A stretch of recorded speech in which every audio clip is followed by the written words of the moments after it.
Hello everyone, आप सब कैसे हैं।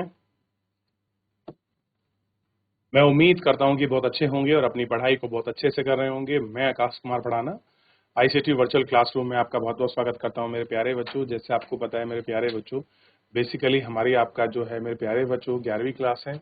11वीं क्लास में हम लोग देख रहे हैं ज्योग्राफी, और हम ज्योग्राफी के अंतर्गत ही आपको पता होना चाहिए कि हम इसमें आपका बात कर रहे थे लेसन नंबर 5 खनिज और सेल को हम लोग आपका देख रहे हैं।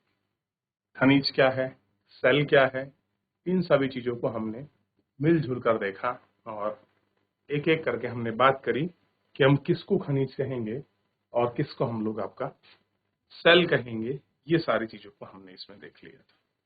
क्लियर है। और आखिरकार हमने इन सारी चीजों पर गौर किया।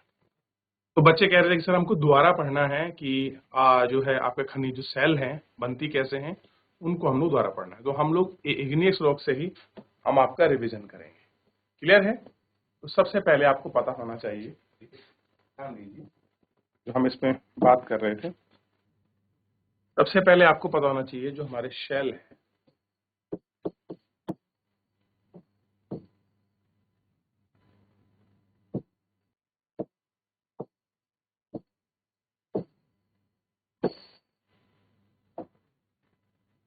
तो हम जो सेल हैं उन सेल के जो प्रकार हैं, हम सेल के प्रकारों की बात करेंगे। तो हम सेल को देखेंगे। सेल आपका 3 प्रकार के हैं।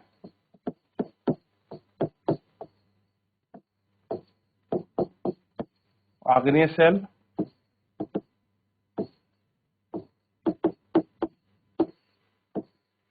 अपसादी सेल और कायांतरित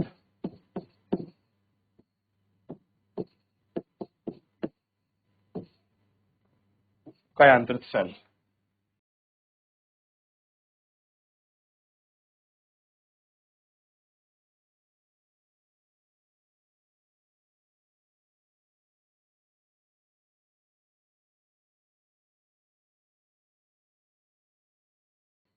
क्लियर है।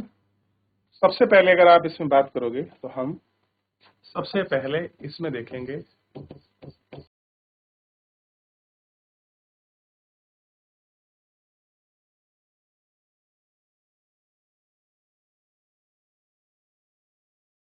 आग्नेय सेल। क्लियर है। और आपको पता होना चाहिए इन आग्नेय सेल को हम लोग आपका, इनको हम क्या बोलते हैं आपका, प्राथमिक सेल कहते हैं।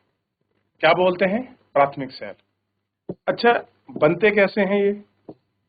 अगर हम बनने की बात करें तो जो इनकी बनने की बात है वो किससे है, जो लावा है, लावा निकलता है, लावा ऑब्लिक आप मैग्मा कह सकते हैं। आपको पता है कि फॉर्मेशन क्या है।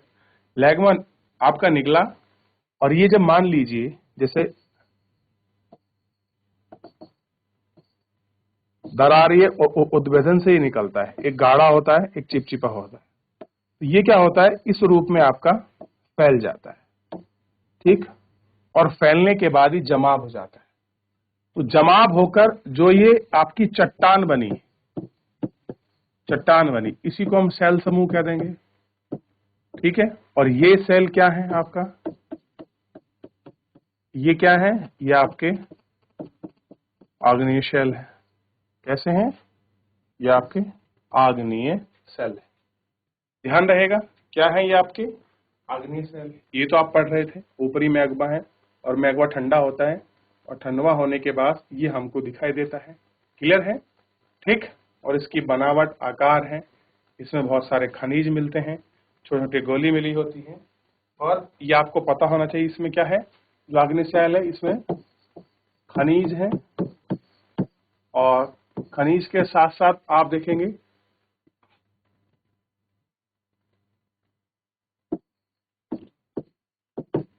अन्य जो है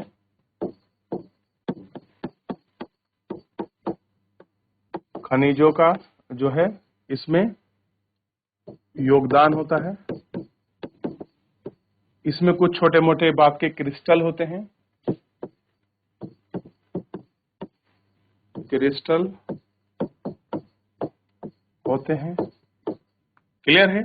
और ध्यान रखिए इसमें क्या होता है, इसमें खनिज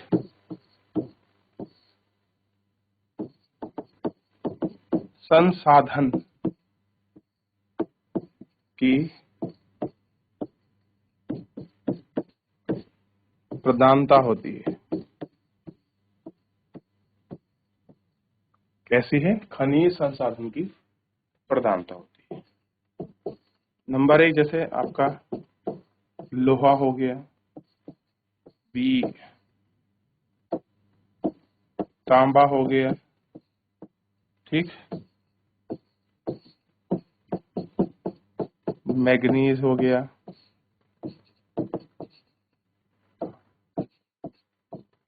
अभ्रक हो गया आदि। ये सब इसमें क्या है आपके पाए जाते हैं। इसमें इग्नियस जो आपकी रॉक्स है, आग्नेय जो आपकी चट्टान है, इसमें ये पाए जाते हैं। ठीक है? ठीक है। अब जैसे ग्रेनाइट हो गया, गैब्रो हो गया, पेगेमाइट हो गया, बेसाल्ट हो गया, ये सारी चीजें क्या है इसके अंदर आपका। क्लियर है? ध्यान रहेगा इतना।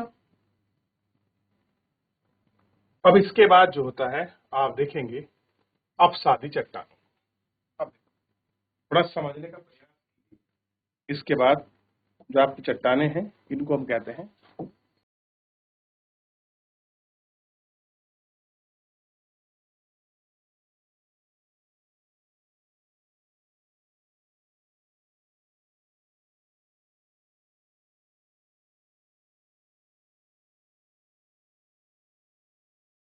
अपसादी चट्टान, या इनको अपसादी सेल भी आपको कहेंगे। होता क्या है, जैसे मान लीजिए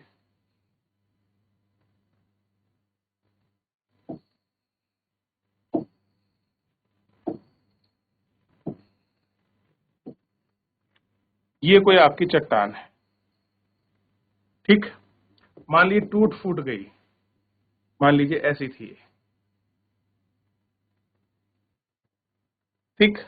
अब क्या हुआ, ये चट्टान थोड़ी सी, देखिए ये टूट गई, ऐसे क्षण भंड हो गए, ऐसे बहुत सारी चट्टानें इस तरह से कुछ आपका टूट जाती है।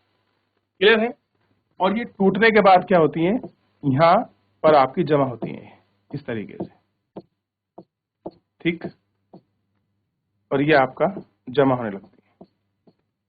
क्या आता है इनमें आपका जमाव आ जाता है, ठीक। इन जमाव के रूप में हम इनको देखते हैं। ऐसे करके ये आपका जमने लगती हैं। तो क्या करती हैं ये, इनका सबसे पहले क्या होता है आपका, ये इनका सबसे पहले ये आपका टूटती हैं।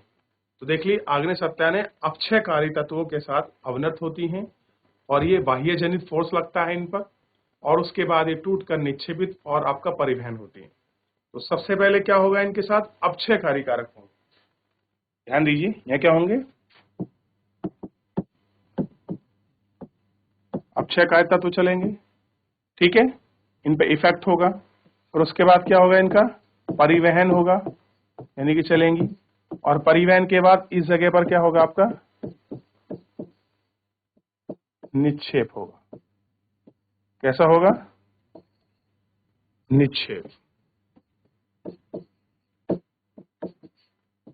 क्या होगा, निक्षेप, और यहां जम जाएगी। और समय के साथ धीरे धीरे ये आपका क्या होगा, ताप और दाब लगेगा, समय के साथ यहां पर क्या बनेगा, अब सादी सेल। क्लियर है? और आपको पता होना चाहिए जो हमारा ये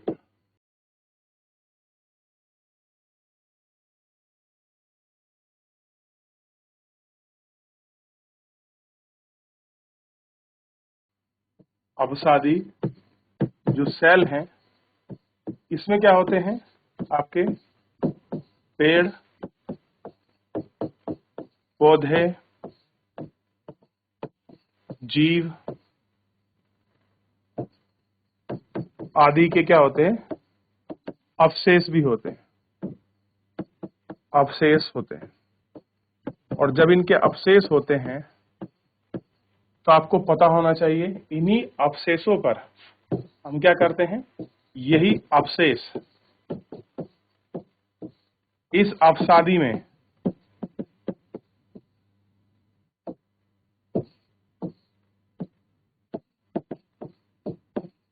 सड़ते हैं तथा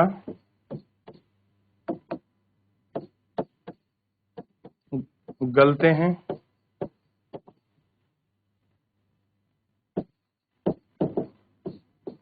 इसी कारण क्या होता है, इनसे आप देखेंगे जो आपके जीवाश्म हैं, जीवाश्म से क्या बनते हैं आपका, आप देखेंगे कोयला, पेड़ जो होता है वो कोयला बन जाता है, और जो खनिज तेल हैं जैसे पेट्रोलियम, डीजल, सीएनजी, गैस वगैरह, खनिज तेल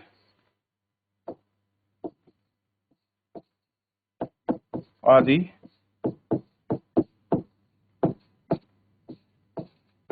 मिलते हैं। ये सारी चीजें यहाँ आपको इन अपसादी चट्टानों में देखने के लिए आपका मिल जाती है। क्लियर है? तो आपको पता होना चाहिए अपसादी चट्टान मूल में क्या है। तो अपसादी जो चट्टान है, अगर आप इसका मूल देखोगे तो मूल क्या है, आग्नेय ही शैल है, आग्नेय ही शैल है। क्लियर है? ये आपको हो गया।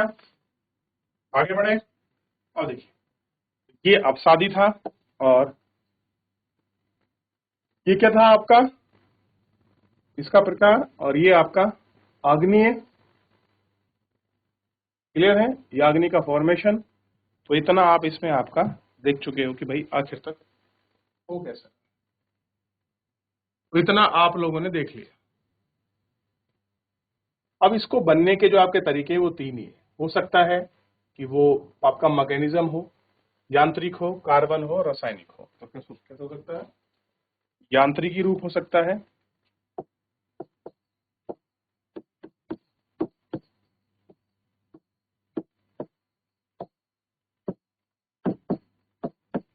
कार्बनिकी रूप हो सकता है, और सी जो है इसमें आपका रासायनिकी जो रूप है ये हो सकता है।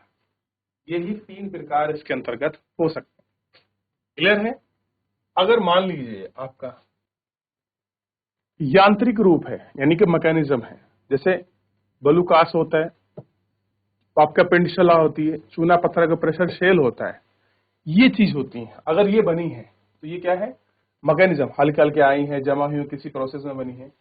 अगर मान लीजिए कार्बनिक इरोशन हुआ, गिजाइट हुआ, खड़िया चूना हुआ, चूना पत्थर हुआ, कोयला हुआ, यानी कि मान लीजिए पेड़ था, पेड़ का पहले कंपोजिशन हुआ, फिर गड़ा, सड़ा, फिर उसके बाद क्या बना, कोयला।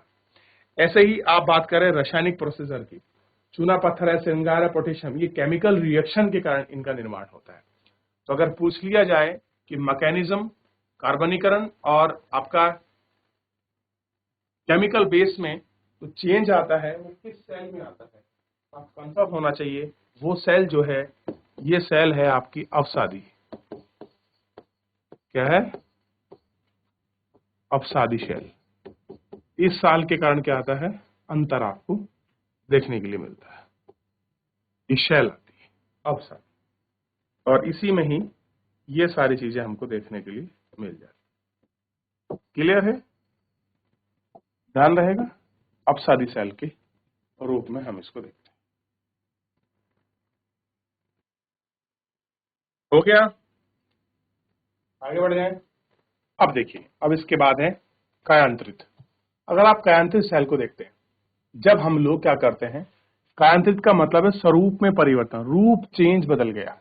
मान लीजिए ये कोई सेल थी, सेल की चट्टान थी, हमने इस पर ताप लगाया और हमने इस पर दाब लगाया, और समय के रेस्पेक्ट में यानी कि समय के साथ हमने इसे कुछ टाइम के लिए छोड़ दिया। तो ताप और दाब लगने के कारण क्या हो गया, इसका जो स्वरूप है उस स्वरूप में आपका बदलाव आया। कैसा आया, स्वरूप में आपका बदलाव आपको देखने के लिए मिलेगा।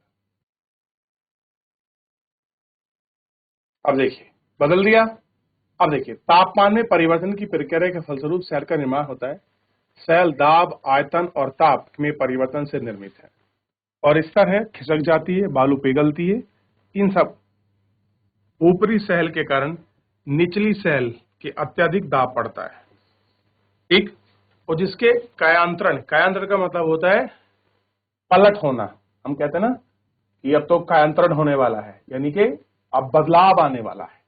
तो कायांतरण होता है और कायांतरण प्रक्रिया संकेतित पुनः क्रिस्टल पर होता है, यानी कि जो पुराने क्रिस्टल हैं वो पुनः पर उन पर वापस हम लोग ताप और दाब लगता है।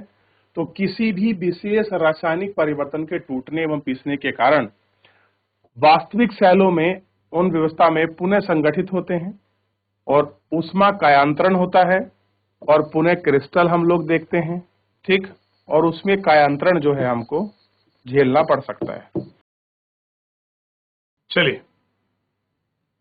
देख लिया आपने, यहां तक कोई डाउट, कोई क्वेरी किसी बच्चे का? अब देखिए संपर्क, कायांतरण और प्रादेशिक कायांतरण के स्वरूप, सेल गरम हो जाती है, ऊपर आते हैं, मैग्मा ठंडा होता है, लावा के संपर्क में आता है, ठीक है। कैसा होता है, लावा के संपर्क में आता है और उच्च ताप और सेल पदार्थ को पुनर्क्रिस्टलीकरण होता है, ठीक।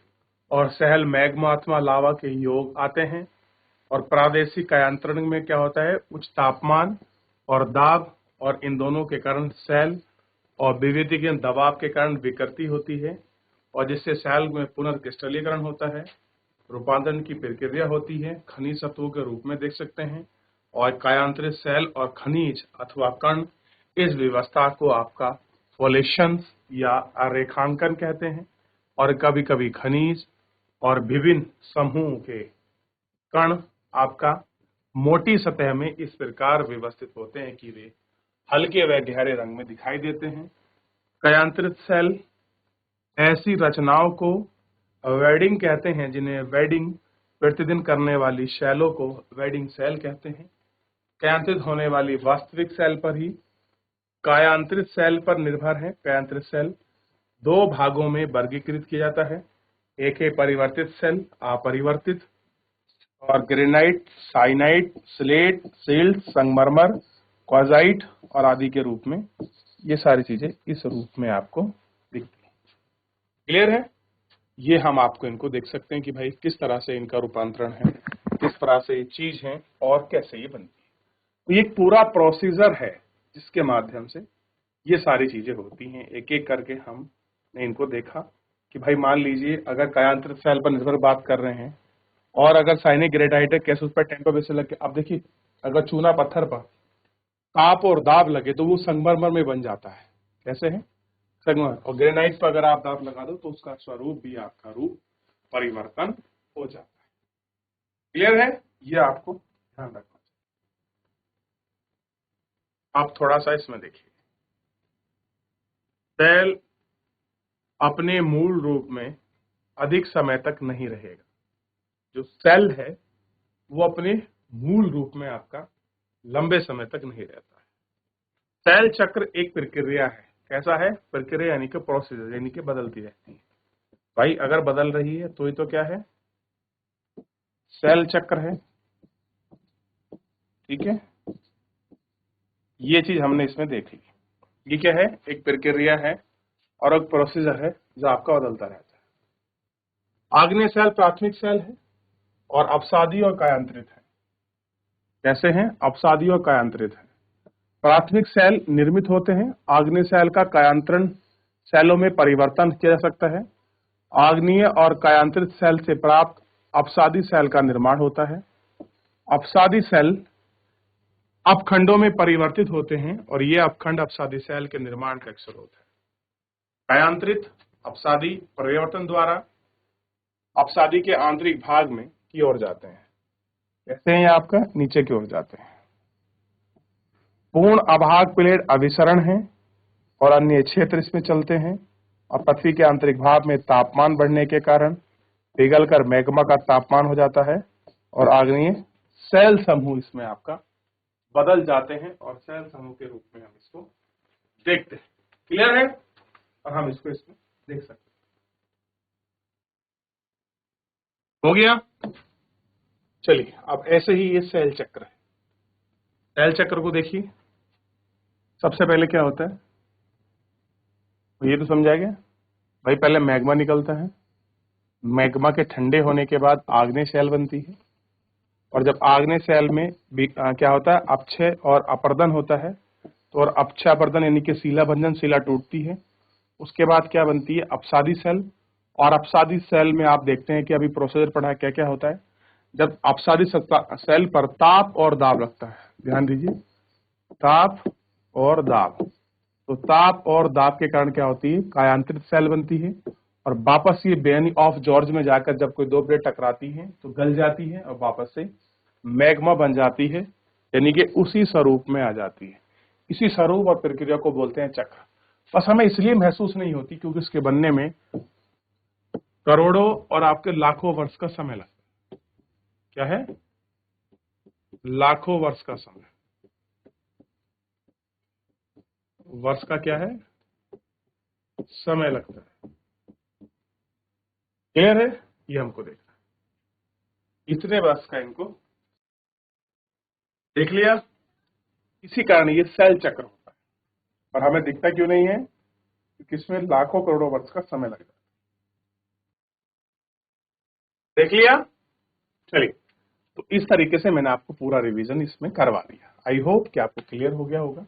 चलिए, तो मेरे प्यारे बच्चों, आज के इस लेक्चर में इतना ही करेंगे। मिलेंगे नेक्स्ट लेक्चर में। तब तक अपना ध्यान रखिए, स्वस्थ रहिए, अपनी पढ़ाई को अच्छे से करते रहिए। मुझसे जुड़ने के लिए आपका बहुत बहुत धन्यवाद।